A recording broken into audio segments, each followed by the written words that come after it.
تیسرا باب، بس یہودی کو کیا فوقیت ہے اور ختنے سے کیا فائدہ؟ ہر طرح سے بہت، خاص کر یہ کہ خدا کا کلام ان کے سپرد ہوا۔ اگر بعض بے وفا نکلے تو کیا ہوا؟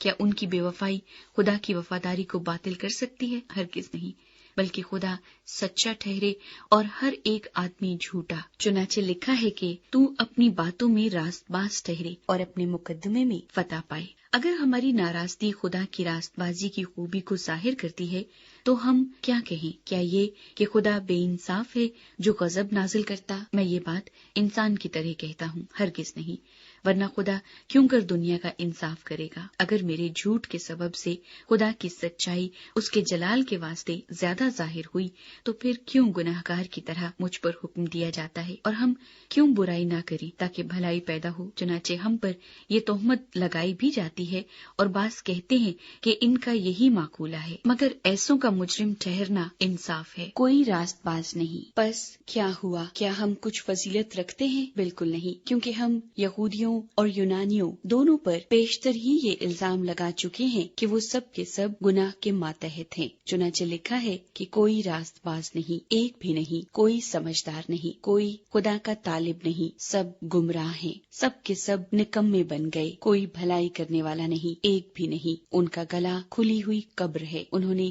اپنی زبانوں سے فریب دیا، ان کے ہونٹوں میں سانپوں کا زہر ہے، ان کا منہ لعنت اور کڑواہٹ سے بھرا ہے، ان کے قدم خون بہانے کے لیے تیز رو ہیں، ان کی راہوں میں تباہی اور بدحالی ہے، اور وہ سلامتی کی راہ سے واقف نہ ہوئے، ان کی آنکھوں میں خدا کا خوف نہیں۔ اب ہم جانتے ہیں کہ شریعت جو کچھ کہتی ہے ان سے کہتی ہے جو شریعت کے ماتحت ہیں، تاکہ ہر ایک کا منہ بند ہو جائے اور ساری دنیا خدا کے نزدیک سزا کے لائق ٹھہرے، کیونکہ شریعت کے اعمال سے کوئی بشر اس کے حضور راست باز نہیں ٹھہرے گا، اس لیے کہ شریعت کے وسیلے سے تو گناہ کی پہچان ہی ہوتی ہے۔ خدا ہمیں کس طرح راست ٹھہراتا ہے؟ مگر اب شریعت کے بغیر خدا کی ایک راست بازی ظاہر ہوئی ہے جس کی گواہی شریعت اور نبیوں سے ہوتی ہے، یعنی خدا کی وہ راست بازی جو یسوع مسیح پر ایمان لانے سے سب ایمان لانے والوں کو حاصل ہوتی ہے، کیونکہ کچھ فرق نہیں، اس لیے کہ سب نے گناہ کیا اور خدا کے جلال سے محروم ہے، مگر اس کے فضل کے سبب سے اس مخلصی کے وسیلے سے جو مسیح یسوع میں ہے مفت راست باز ٹھہرائے جاتے ہیں۔ اسے خدا نے اس کے خون کے باعث ایک ایسا کفارہ ٹھہرایا جو ایمان لانے سے فائدہ مند ہو، تاکہ جو گناہ بیشتر ہو چکے تھے اور جن سے خدا نے تحمل کر کے طرح دی تھی ان کے بارے میں وہ اپنی راست بازی ظاہر کرے، بلکہ اسی وقت اس کی راست بازی ظاہر ہو تاکہ وہ خود بھی عادل رہے اور جو یسوع پر ایمان لائے اس کو بھی راست باز ٹھہرانے والا ہو۔ بس فخر کہاں رہا؟ اس کی گنجائش ہی نہیں۔ کون سی شریعت کے سبب سے؟ کیا اعمال کی شریعت سے؟ نہیں، بلکہ ایمان کی شریعت سے۔ چنانچہ ہم یہ نتیجہ نکالتے ہیں کہ انسان شریعت کے اعمال کے بغیر